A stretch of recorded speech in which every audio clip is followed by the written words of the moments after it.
মা, আমাকে তো এখানে চুড়িদার শাড়ি পরতেই দেয় না।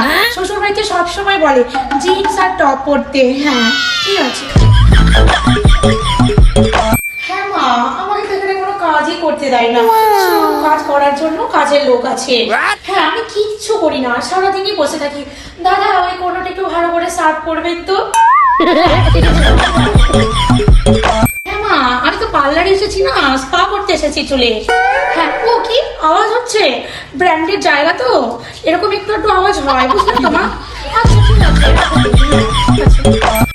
হ্যাঁ মা, আমাকে তো একটা জামা একদিনের বেশি পরতেও দেয় না।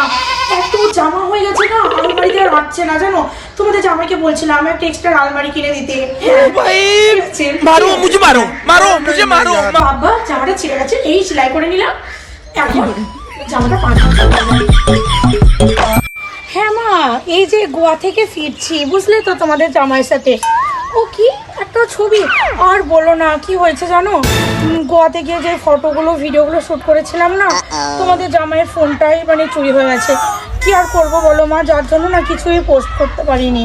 হ্যাঁ, এখন আমি বাড়ি ফিরছি। ঠিক আছে। बहुत तेज हो रहा है। তুমি যদি একটা ভিডিও দীঘার যদি সোশ্যাল মিডিয়াতে পোস্ট করেছো না, তাহলে দেখবে তোমার একদিন